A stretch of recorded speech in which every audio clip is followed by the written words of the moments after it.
Welcome. KFB News Talk 980 Los Angeles, our flagship station, our people that are listening on Sirius XM channel 165 Extreme Talk, and also people listening on the World Wide Web at KLEANradio.com. The show tonight is sponsored by TreatmentLine.com. And let's welcome back my compadre, my friend in arms, the great Andrew Spanswick. Thank you, Judah. It's good to be back. And you were in Scotland. I was in New York City, and then I was in Scotland and England as well. And how are the drunks in Scotland doing? Very different from us in unusual ways. It was a very sort of educational trip as well as just interesting in that the way that the whole treatment community works there is so different from ours. And they're actually moving to where a lot of people, they are where a lot of addiction treatments in our country are trying to move towards. Right. And they're trying to move away from that towards something closer to what we're doing. So you mean clean?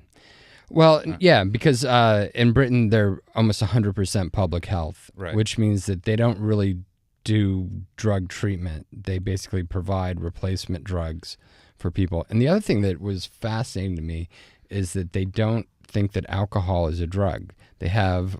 Well, they'd have a lot of drug addicts. It's a national...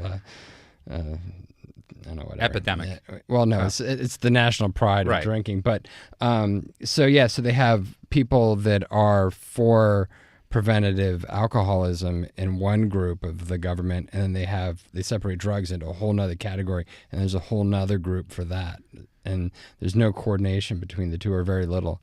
And you're trying to help over there in Scotland, bring rehabs there, and Well, I had a wonderful time. I met with all the top policymakers and officials, and a lot of great treatment professionals who are academic and clinical, and it was just truly fascinating. I went to the Royal College of Physicians in Edinburgh, Scotland, which dates back to the 1400s or something. I mean, just incredible buildings and history, and it was amazing to see sort of. A group of people that have such a long-term view of dealing with these issues. Did it give you almost hope in a sense of what you're doing here? Because it's like sometimes when you're in America and we feel like we're not progressing enough or as fast, especially from, the area you're in, which is you've been in the field for God knows many years. Mm-hmm. And you've tried to integrate the alcoholism with the addiction with the disease. And is it refreshing thinking that we've come far? Well, what's interesting is because they come from a public policy perspective and public health, methodology, they're looking at the overall population instead of any one individual and what's wrong with them. So a lot of their issues were about generational addiction and how people in whole groups of people are sort of third generation living in an addicted lifestyle.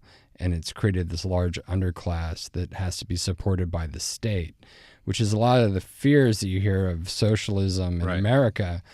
People that are saying, we shouldn't, do anything that helps enable drug addicts in any way maintain or without some sort of real abstinence-based program, because you'll create a large underclass of drug addicts. My argument is that poverty probably does that more than anything else, and that's really one of the issues that needs to be looked at, is how to get people back to work and functional, not just in recovery. Right. So it's like you're right. You're it's something we talk about. We're a show, by the way, if you just tuned in and you're listening to KLEAN Radio Live, that's KLEAN with a K. And one of the, we're a show about addiction and recovery, and one of the things you're talking about that's very interesting is that, we focus on the bridge back to life. It's not just about always getting sober. It's about what are you going to do when you are sober, because that might have something to do with you staying sober. Yeah, clearly people make choices about what to do with their lives and about being healthy or not being healthy based on really, honestly, how they see the, what's positive about their life and what prospects they have going forward. Right. And if they have a sense of hope or if they're discouraged and anxious and miserable. If there's a real sense of hope, people are more likely to stay sober. And if they feel like they're in a dead end and life goes nowhere and they have no sense of community or hope, then they're going to slip back into addiction because they're trying to avoid pain. and it's a natural, I think, response for any human being to want to avoid pain. And now we have this was really interesting. In Britain, they have all these what they call legal drugs, Right. which are all these internet-based designer drugs that people can buy over the internet. Spice or But they have like a whole range of them, and a lot of them come from Holland and Germany and places like that. And they've got a whole class of drugs called legal drugs, and that's the big problem there is that interdiction and policy. Anti-drug policy and anti-drinking policies create markets for drugs that are less controlled and less regulated. Right. So, I mean, it's but I think it does. It makes us sound like, in a sense, in what we're doing in our country as far as the 12 steps, as far as rehabs, it makes it almost sound like we're extremely progressed in many ways. Yeah. I couldn't believe how AA is not really that prevalent in Britain. Very, very few people actually engage in AA over there. Smart Recovery actually has a bigger following. Oh, really? Yeah, which is a cognitive behavioral based it's a secular based program, so it's not religious or has any spiritual component. It's literally just about, this is alcoholism, this is what you can do, or this is drug addiction. Right. Here are the symptoms, and this is what you can do to avoid, being an addict or an alcoholic. Right. So let me ask you another question, because I was actually, I'm going to change the subject a little bit. By the way, if you just tuned in, you're listening to KLEAN Radio Live. That's KLEAN with a K. Give us a call at 888-539-2980. That's 888-539-2980. We're guestless tonight in the sense that we decided we're going to do a show to answer every single one of your addiction questions that you could possibly have tonight. So give us a call at 888-539-2980. I was on Facebook the other day, and I'm reading a girl's post, and she's talking about this horrible experience she has at rehab. And I'm going on, and she goes, it was run by the Scientologist, and I'm like reading it thinking, oh my God, this girl's nuts, right? This girl's just decided she's angry at whatever rehab she was, and she goes, they advertise as the best rehab in the world or whatever it was. So I decided to Google it. So I decide I'm going to Google the best rehab in the world, and up comes this program called Narcanon. Right? Scientology. Which is a Scientology. So I was like, oh my God, maybe this girl's not crazy. And and I was like, I didn't even want to engage, and I decided not to ask, how did you end up in this program? I didn't know that there's a Scientology. They're actually one of the largest anti-narcotic groups, but they're also anti-psychiatry. So, but they do a lot of advertising, and they don't disclose really that they're Scientologists. They also buy a lot of call volume from these people that advertise for rehabs that are not directly owned by that company. And I guess I should be right in calling them a company. But yeah, so it's a recruitment tool for them. I mean, I was absolutely fascinated by this. They bring other Scientologists in. She was actually, I mean, it was, I don't know how you end up. I mean, they don't advertise. When you say the best, it's almost like if you Google out there, and if you're looking for a rehab, I would suggest don't Google the best rehab in the world, and because Narcanon might come up, and that's how she ended up there. And I don't want to fully criticize them. I mean, maybe for Scientologists it works, and I don't want to get into an anti-Scientology. No, not an anti. Yeah. But my issue with that is just that they don't fully disclose who and what they are. I mean, if you're going to do a Christian-based program, that's great. Announce it. But right? You actually market it as a Christian-based program. So it's strange. The whole issue of religion versus spiritual recovery, and having a spiritual component in your life, and having it be maybe non-secular, meaning not religious but spiritual, is an interesting concept, and most people don't really know how to separate the idea of spirituality from a religious organization. They think they're one and the same. Well, because you're right, because so many people have had extremely bad situations with religion that by the time they're 30 or 40, they're so angry at the religious thing that no matter what you tell them, that AA or the 12 steps has nothing really to do with religion, even though you might be lying a little bit, that a lot of people can't get past it. Yeah, well, Martin Luther, when he, did his, 17 points he posted on the door and started the Protestant Reformation, he talked about his deep reading of the Bible and how really the only relationship between man and God was between man and God in his own head, in that direct relationship, and that there really wasn't a place for religion as an organization other than to support that journey between the person and God themselves. So if somebody out there, I mean, we're sponsored by Treatment Line, which is an amazing service because it's one of those sites that's actually, invested time, invested money to look for good rehabs. But how do people that are out there looking for a rehab, what is it, obviously people go to brochures, they find promises, they find a bunch of different places that look good. Well, I think we get most of our clients from alumni referrals, right? Which is something I'm really proud of. People that have been through our program have done well, and then they know people, and they send them to us. And, that's the highest, I think, form of flattery that one can get. There's all sorts of marketing gimmicks in the industry right now. I think we got, the cure for addiction with passages. We've got, was it Clear? What's the latest one? This is the last rehab. Yeah, it's like 30 days of your money back. Yeah, and there's all these catches and whatnot. I think it's a falsehood to promise things that we know for a fact are not true. I mean, there is no cure for addiction. The odds of somebody just going to one treatment center and without any other help is very, very low. Okay, so that's okay. Let's get to that because I think that's what causes so much anger in people. It's like, we call alcoholism, we call drug addiction a disease, right? American Medical Association of America calls it a disease. Yeah. So when somebody has cancer and the cancer comes back, family members don't get angry at the individual. No. Right. They don't go, you well, some may have. Right. But you get mad. Told them to stop smoking 50 years ago. Right, but you get mad at the cancer. You don't get mad at the individual. Right. But with alcoholism and addiction, people get, and because it's such a... Yeah, I mean, most people still believe, I think, and I think even to some degree, the addiction community understands that there is some sort of personal responsibility in the initial use of substances. Right. For example, someone that decides to use heroin isn't an addict of heroin, but until they decide to use it. And so that stigma of, actually engaging and using a substance for the first time, and then the punishment or the result being addiction, that's the anger. The anger is that they got to that point where they were an addict. Once they're an addict, they're completely out of control, and then they're suffering from a true disease concept of addiction. Right. So that's where family work is so important.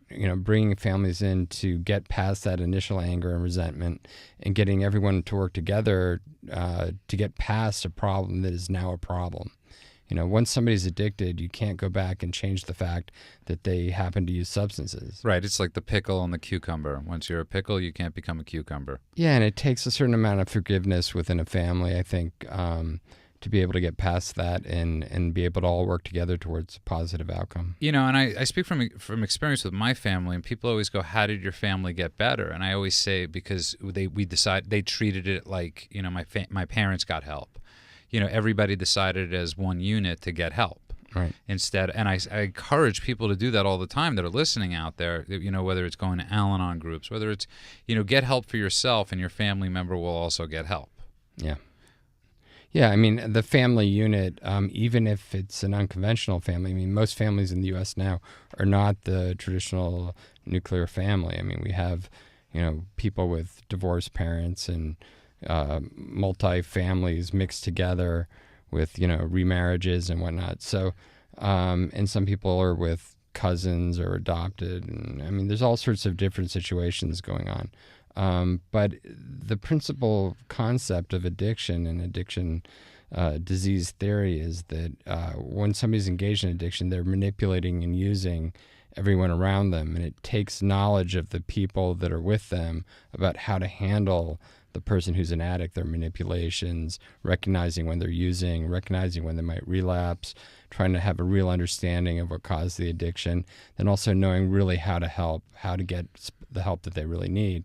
And then also, I think, understanding that maybe addiction isn't the only issue, that there might be underlying mental health issues that need to be addressed. And looking at the genetic family is important because you can sometimes see genetic precursors for, bipolar illness, mood disorders, depression, other psychiatric illnesses that might be prevalent or existing in the client, and that the client has been self-medicating to cover up. And now they've got addiction and that underlying problem that both have to be addressed. By the way, if you just tuned in, you're listening to KLEAN Radio Live. That's KLEAN with a K. The number here is 888-539-2980. That's 888-539-2980. I'm in the studio tonight with my compadre, Andrew Spanswick. We're talking everything addiction tonight. Give us a call, whatever you want to talk about. But that's an interesting thing to talk about, is what you were just saying. Somebody gets sober, right? And there are people out there that are listening right now that are trying to get sober. What I was going to say was, there are people out there that go, why do I need to go to rehab? And we're not a show about trying to encourage you to go to rehab, but they say, I'll just go to meetings. I'll just, get a better support group. I'll stop hanging out with my friends. But they never do it. It's like one of those things, and I think one of the things that's amazing about rehab is that it's sort of like, your car breaks down on the highway. You don't push your car to the gas station. You call AAA. So it could get serviced. There's many more people that want to go to rehab than are able to go to rehab.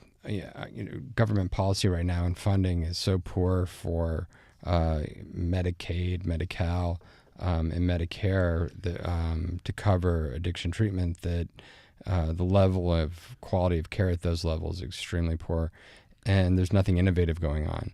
In the private market, we give away a few free beds, not as many as I would like, but we give 10% of all our beds go for free treatment.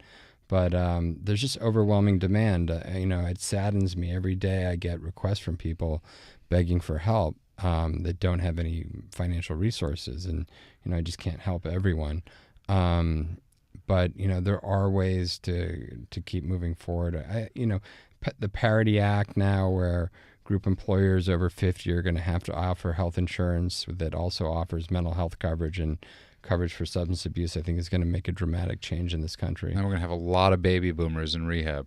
Well, that's the other thing, is that the geriatric population is starting to become our number one sort of new group of people, because people that have long-term progressive drug addiction, alcoholism, or become addicted to painkillers and other drugs that they've been given for other ailments, right, that would normally have died off at 65 to 75 are now living to be 80, 90 years old, and they're looking at 20 years of still having to live, and now they have this addiction problem as well. So, that's actually, what age is geriatric, by the way?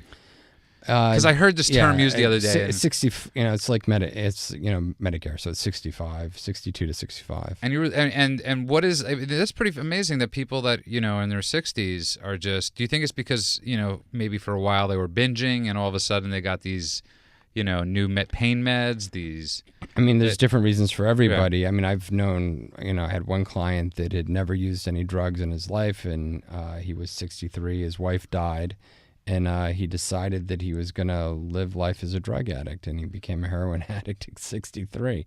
Went off, followed the Grateful Dead, and did all sorts of crazy stuff. And how long later till he was in rehab? About 5 years.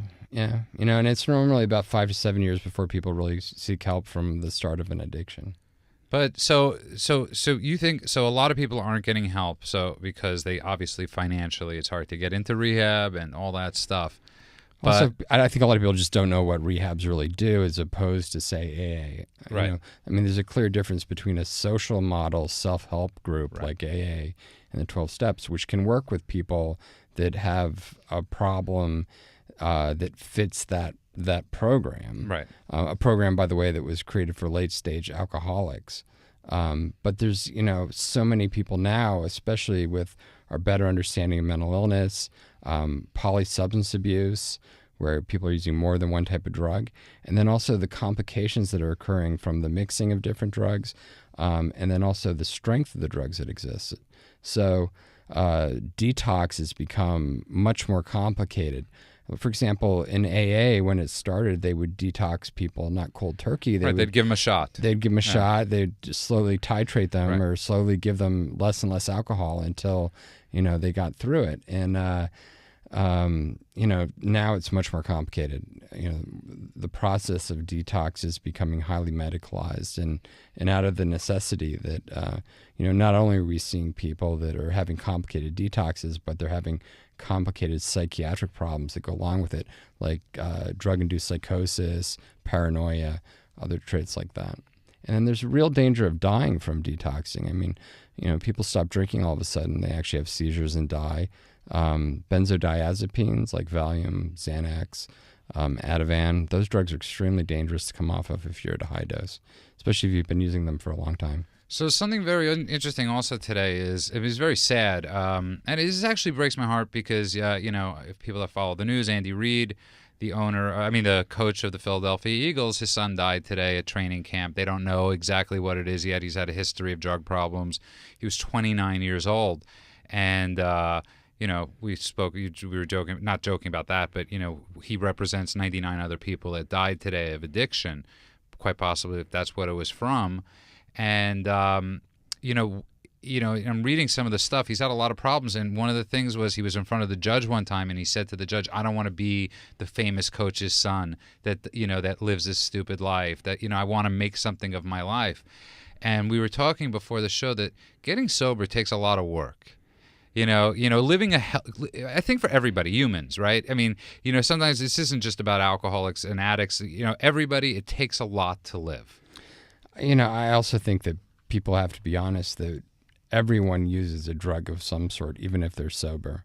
I mean, they've talked about marijuana being the gateway drug, and that was largely Nixon and his war on drugs and trying to, downplay the counterculture movement. And that's why marijuana is a Schedule I drug, higher than cocaine, which is Schedule II, which is crazy. But, the issue has been for a long time that, people have the real, if you really want to look at what's a gateway drug, let's look at alcohol, tobacco, right, and probably sugar. And firearms. People are more addicted to, unhealthy lifestyles from sugar and obesity than from heroin. Right. But, nobody's going to look at that because nobody wants to talk about it. Why is it that in treatment centers, it's economically unfeasible to start a rehab where smoking is banned? I probably wouldn't have gone to that rehab. Yeah. And that's the issue. Right. So can I be honest with you now? You're sober and I'm still a smoker. Mm-hmm. I wish I wouldn't, hindsight being what it is, I wish I could have gone to a rehab that just banned smoking, because I might as well have kicked it all at the same time. I tried to, at least. Yeah, I don't know. Nicotine's very difficult to quit. Yeah. And probably the odds of you recovering from alcoholism without being able to smoke might have been a little bit lower. And, this is where cross-addiction is so prevalent, where people will substitute one addiction for another. Smoking's probably going to kill you, Judah. Yes. But at least you're functional while you're killing yourself. Right. And I'm not losing a tooth.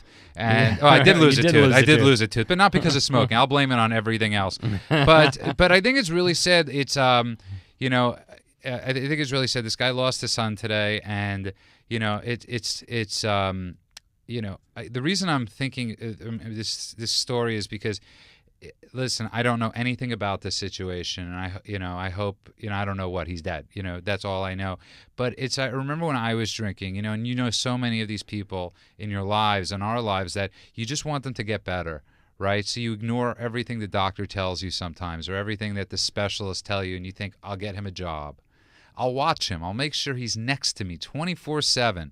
And I remember this was like this in my family, and because like you were talking about before, it becomes a family disease. Yeah. And and I don't know if that's the case. I don't know. Maybe his father said, "I'm going to make sure my son stays sober, and I'm going to watch him." I'm just purely speculation. So, we don't really know. Yeah, I have no idea. But also, the concept of denial, and people throw the word around a lot. Denial.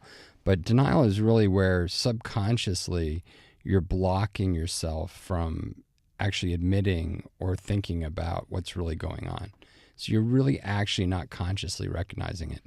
And denial doesn't just occur with the addict, it occurs with the families as well. Right. Because it's such a painful thing to face, the mind actually creates and represses those feelings and thoughts, and comes up with intellectualization and rationalization, all these different ways to make you stop from being able to admit or see a problem for what it really is. I mean, because how do you deal with it? I mean, really, that's what I mean. There are no rehabs for families. Yeah, well, it's painful. Right. It's admitting something that still carries a stigma and has some shame in a lot of communities. There is no real clear path to sobriety.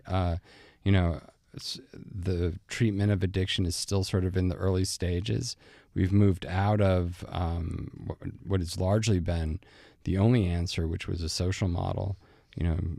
Find some sort of spiritual hope, and your addiction will somehow magically be lifted. That works for some people, but not for most. And now we're finally getting to the point where science and the science of medicine is starting to offer some more complex solutions. And clearly, psychopharmacology mixed with therapy has been proven to show higher outcomes than just therapy alone, or just giving out medication, or just going to a social self-help group. By the way, if you just tuned in, you're listening to KLEAN Radio Live. That's KLEAN with a K. Give us a call at 888-539-2980. That's 888-539-2980. That's KLEAN Radio. We're in the studio tonight with my compadres back from Scotland, whose eyes were open wide in the great country of Scotland. And, that's actually very interesting that they don't look at alcohol as a drug, because we look at alcohol in America as the oldest drug. And well, I think they look at it as a drug, but they don't see it as like a narcotic drug. Right. So they keep it separate. They think that drinking and the effects of drinking are very different than if you're a drug addict. It's a different stigma. And, someone that can't handle their drink is viewed differently than someone that's like an addict. Well, we're going to get to the break, but I actually want to ask you that question when we get back from the break. Is there a difference between alcoholism and drug addiction? And I think that's actually, to me, that's a great question. You're listening to KLEAN Radio Live. That's KLEAN with a K. The discussion continues. Are you struggling with an addiction that's ruining your life? Want to have a confidential conversation with a professional that will immediately assist you? Do you suspect a loved one is abusing drugs and would like a free drug testing kit and consultation? KLEAN Treatment Center is standing by right now to help those with addictions and the people who care about them. Call 888-601-6040. That's 888-601-6040. Or go to KLEAN Treatment Center, that's KLEAN with a K, KLEANTreatmentCenter.com. Welcome back to KLEAN Radio. That's KLEAN with a K. Give us a call at 888-539-2980, 888-539-2980 with any addiction questions you might have. As we were going to the break, I asked Andrew a question. I was a drinker. I'm like one of those aging, dying breeds of, I didn't like drugs. Marijuana made me paranoid. Mm-hmm. And it gave me the munchies, and I had food issues. So I really wasn't into marijuana, and I drank. And so I was an alcoholic. But is there a difference? Because we always hear people say, I'm a drug addict. No, I'm an alcoholic. Is there a difference, or are they the same?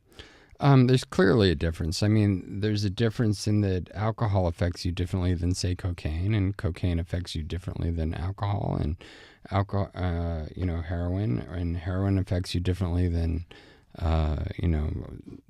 Ritalin, and Ritalin affects you differently than opiate pain pills like oxycodone. So then also how you use the drug makes a difference. The underlying similarity is the progression of addiction, and then the dependence on that substance just to feel normal, especially when the drug stops working in a positive way. That was euphoric, or was the draw that brought the person to use that drug in the first place. We hear a lot from alcoholics that at some point alcohol stops working. They just can't really get drunk. They don't get that Yes, that was feeling. me. There was absolutely nothing. Yeah. I drank, and I had no... It didn't make a difference. Other than anger that I wasn't getting drunk. Right. It was... Yeah, and that's, what happens. And so, but then you're still sort of stuck having to drink. Right. But you don't have any positive benefit at all. Everything becomes negative. And that's sort of when most people reach out for help. And so, because you hear this a lot where people say a drug is a drug is a drug is a drug. Right. Mm-hmm. And I heard somebody say something really funny sometimes. Somebody said, well, the next time you go to a dinner party, and everybody's drinking wine, pull out crack. And when they go to you, you know, what are you doing? You say, well, drug is a drug is a drug is a drug.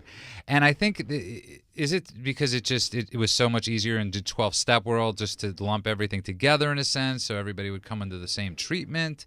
Or Well, they really haven't been lumped together. I mean, NA is separate, and NA didn't come along for a while. Right. So, you know, alcoholism, though, has been so prevalent for so long.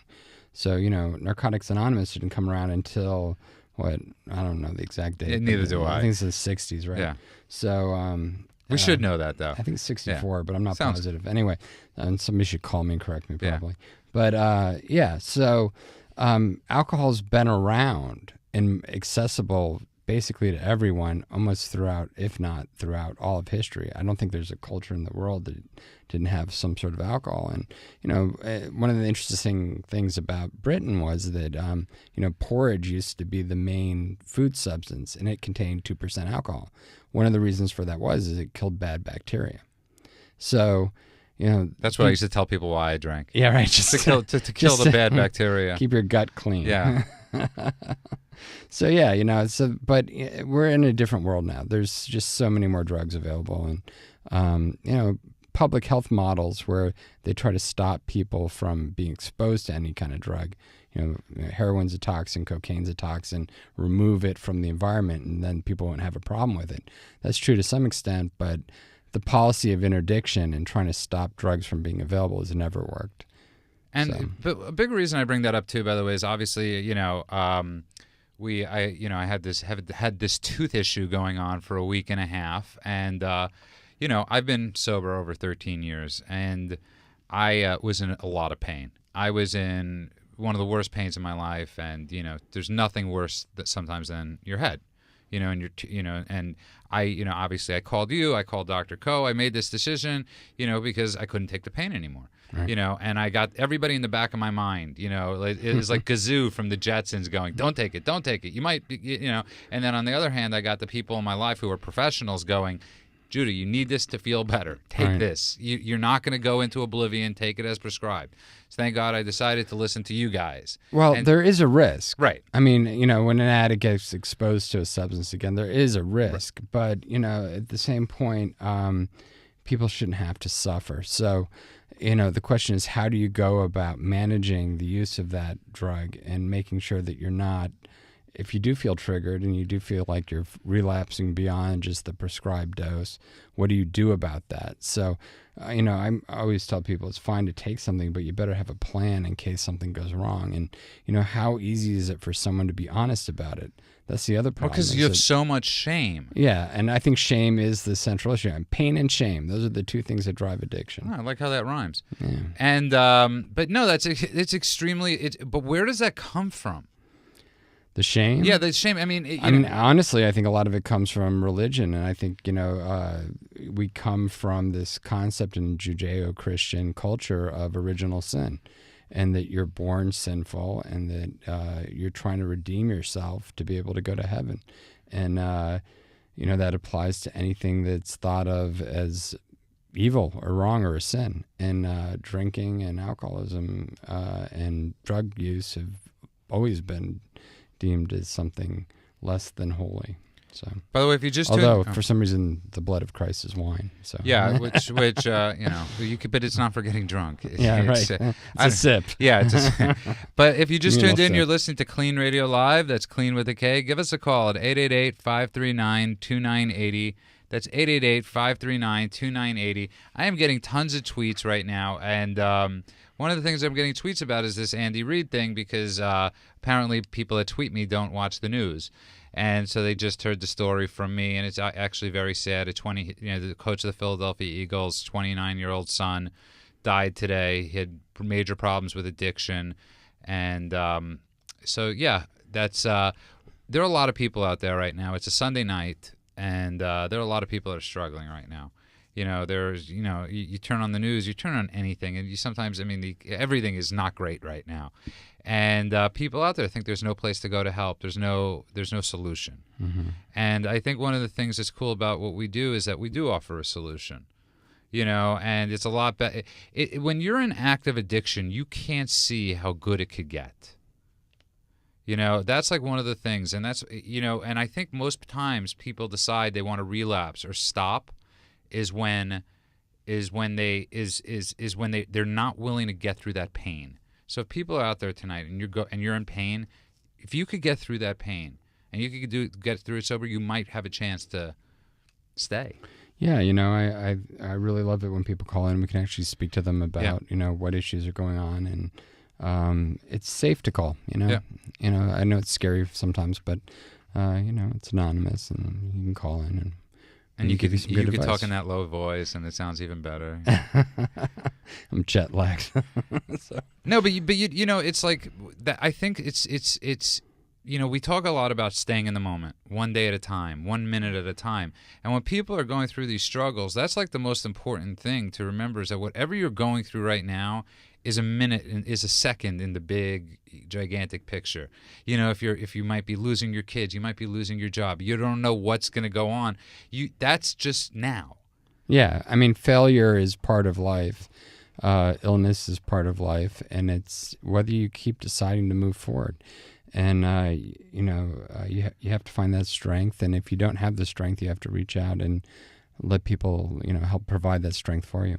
We do actually have a call. Why don't we go ahead and take it? Got a call from Judy in Florida. Welcome to KLEAN Radio. Hey, Judy. Hi. She actually called, Andrew. You weren't here last week. She actually called last week. Welcome back to KLEAN Radio. She's been struggling with marijuana addiction for many years, right? Yeah, almost 20. It kind of hit me last week when I said I had my 37th birthday, and I think, I started smoking for the first time when I was 18, so it has been close to 20 years. And she said she was going to try this week not to do it until the next show. So how did that go, Judy? Well, Judah and Jen told me that, they had a challenge for me to go 7 days without it, and then I said, what if I can't?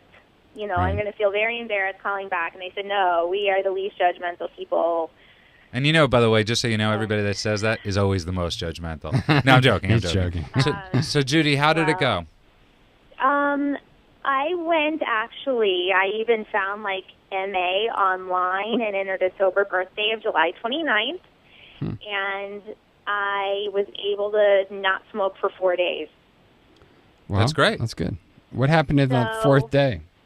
What happened on the fourth day was I just had the urge. I ended up having an extreme migraine. Right. And I had no health insurance, and I took, everything that I had in my house to get rid of it.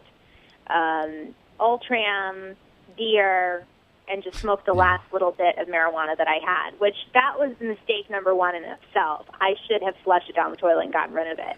The truth of the matter is that, Judy, the truth of the matter is that you're actually having that reaction because you're withdrawing from marijuana. It's, people think that marijuana isn't really a drug and doesn't, people can't actually become addicted to it.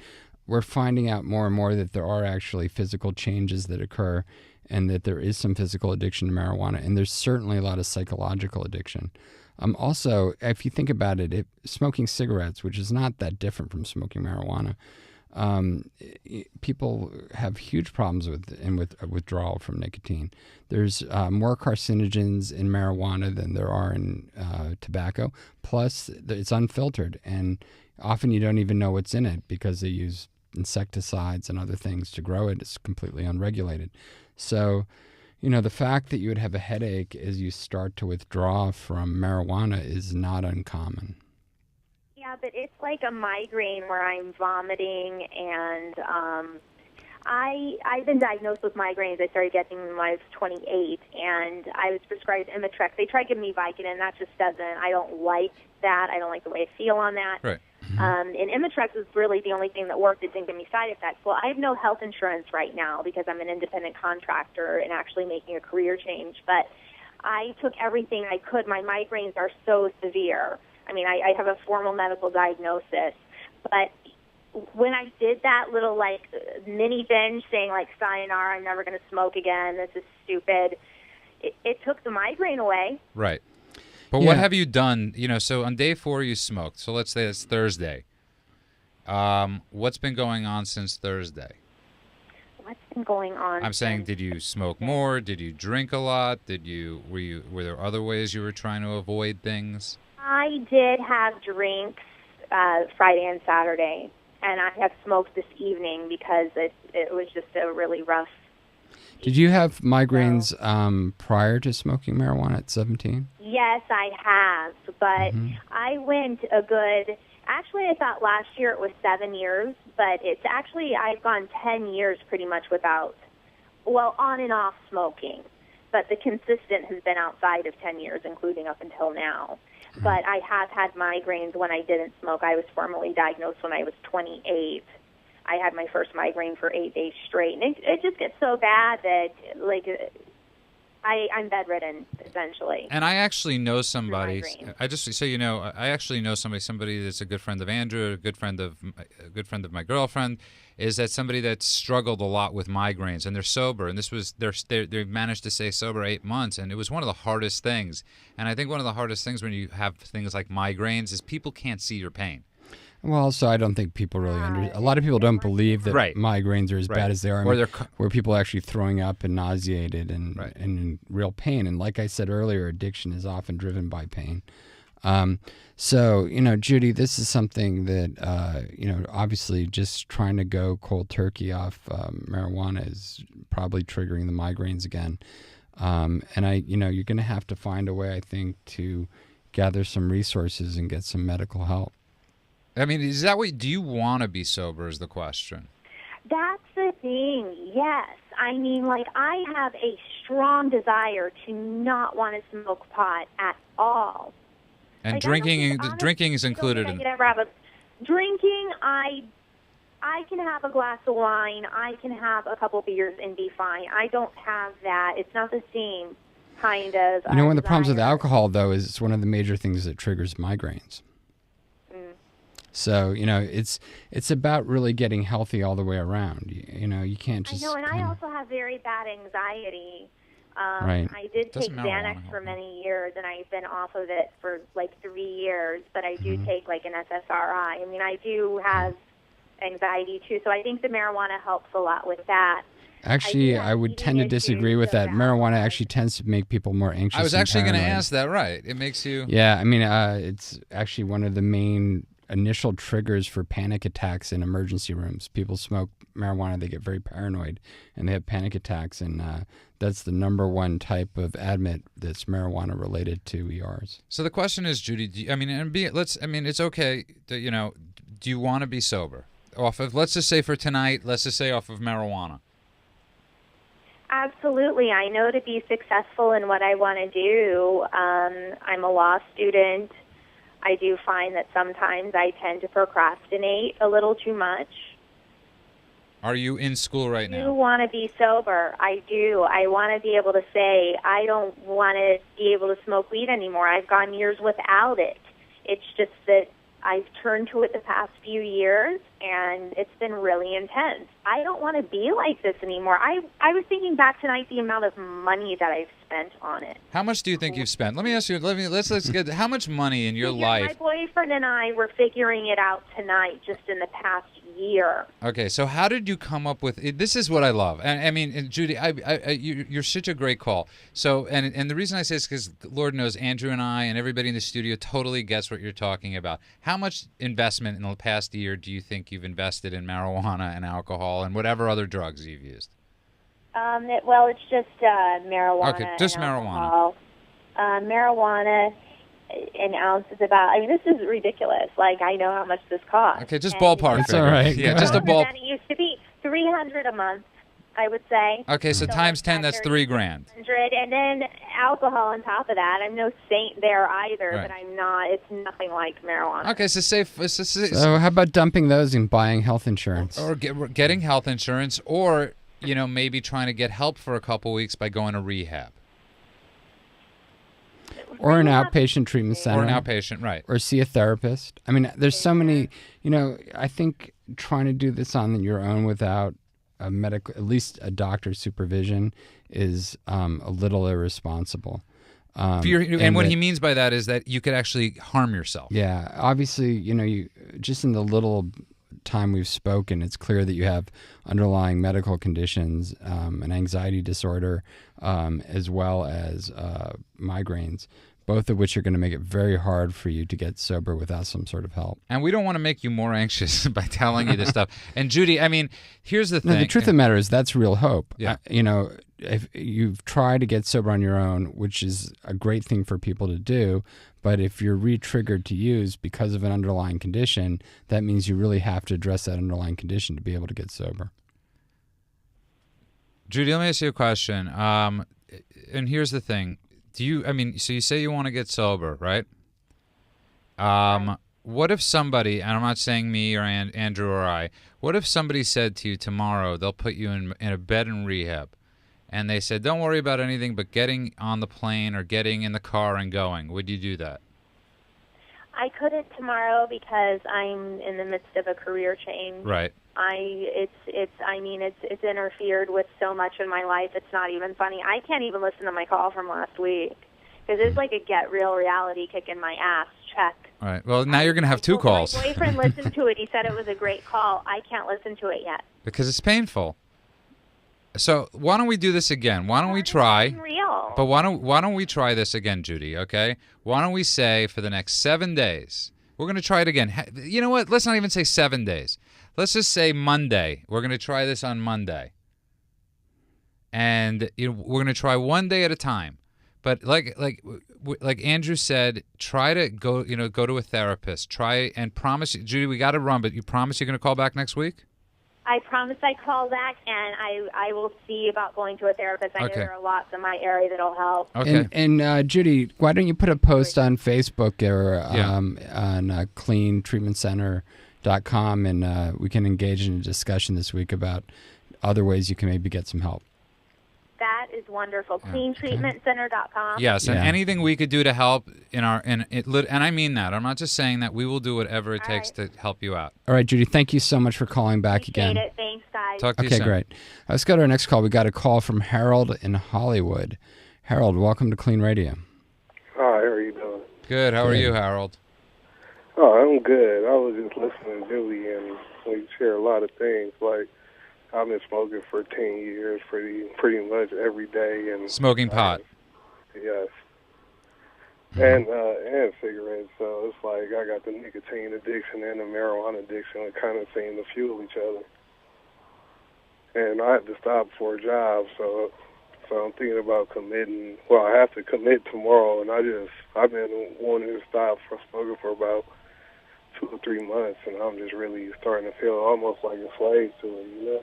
Well, here's the thing, and I think, Harold, what you're talking about right now, to the people out there that are listening, it's so important to talk about this because the marijuana that's out there right now is not your mother's marijuana. This isn't the marijuana from the 1960s. Yeah, it used to be 1 to 3% THC, and now it's as high as like 26, 27%. This is extremely addictive, and we're not saying this, Harold, because you're telling us that this isn't to scare. I mean, you're addicted to marijuana. Like, I work a normal job right now, but because of the drug testing situation, it's not nearly as much as I could be making. And I spend about $1,000 a month on marijuana. Do you have insurance? No. Do you want to get help, Harold? Let's say somebody said to you, hey, you could go away, for 2 weeks, 30 days to a drug treatment facility. Would you actually be interested in going?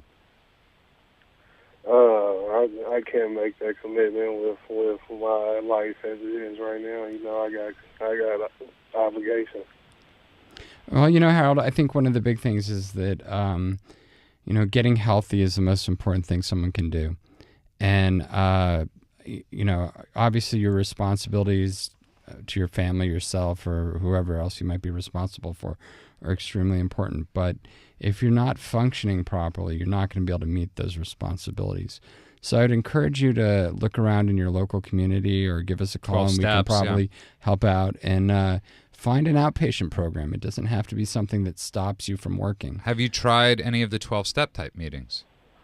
No, I'm just pretty much cold turkey, you know what I'm saying? Like, I'm in Hollywood, so I'm pretty much like surrounded by marijuana. It's pretty much like socially ingrained from friends, family, Right. like my whole network almost. It's going to have to be just a commitment that I make on my own. And here's the thing, though, Harold. You don't have to do this by yourself. You're in Hollywood. That is basically the mecca of Alcoholics Anonymous, Narcotics Anonymous. There's thousands of meetings just that go on at literally in the morning, at night, every different demographic. I mean, you can't if you can't find a 12-step meeting in Hollywood that fits your need. Well, the thing I'm hearing from Harold, and is that he feels isolated and that this is something that he needs to take responsibility for on his own. And I can appreciate that sentiment. As individuals in America, we're raised to sort of be rugged individualists, that we're supposed to be able to handle everything. Supposed to be the Marlboro Man. Yeah, right. Well, that's a good point. But there's times when you have to sort of be a little humble and not just say that, I'm just going to handle this on myself, but I'm actually going to look for some help. And I think that, Harold, the good place for you to start would probably be a 12-step meeting, because, you get to learn about what's going on a little bit. And then also you get to meet some people that are sober. And getting new friends can make a big difference. If you can find activities and people to call in the middle of the night when you're feeling anxious about not smoking, that can make a big difference. And for people that don't have the the luxury and the resources to go to a full-blown rehab or the time, it's a good place to start. And if that doesn't work, and if you need more intensive treatment, at least you'll know that that's really what you need. Harold, it's like this, right? You need to quit right now, right? Yeah. So you are, here's the thing. We're not telling you you're not, you by putting it down, you are putting it down. You were just saying, Andrew, about, we live in this society where everybody thinks they have to be the Lone Ranger. Mm-hmm. Sometimes by admitting you're beat, Harold, in life, it's actually you're saying I won. And it's this weird thing of saying, this thing has got me. It's like, and sometimes you have to regroup. It's like, you don't just it's like pouring bad money onto bad money. Or is that the expression, Andrew? Yeah. Yeah, putting good money onto bad money. Good money onto bad money. And you're like fighting this thing instead of basically just saying, marijuana, you got me beat. But I might need, other people's help to help me with it. Harold, whether you realize it or not, there's nothing better than other people that have shared a similar experience, being able to share the wisdom they've gained and the hope. I'll tell you what I can do. I can try to do it a week on my own, cold turkey. Okay. And I call this time about next week. Yeah, do that. Work. If I can't do it by myself, then I would strongly consider doing a 12-7 program. I'll tell you what, Harold. This is our new treatment program. I'll tell you what, Harold. Our weekly abstinence program. I'll tell you what, you call back next week, same time, same best station. I hope it works. Harold, and if you can't make it the week and you're having some problems, you can always call our toll-free number where you can get support from our drug counselors. Yeah. We're 24/7. Go on Facebook. 7 days a week. The number for our treatment center is 888-601-6040. You can look it up on KLEANtreatmentcenter.com. That's clean with a K. So and keep us in the loop. And I'll tell you what, Harold, call next week. If you need help going to a meeting, we'll go to a meeting with you.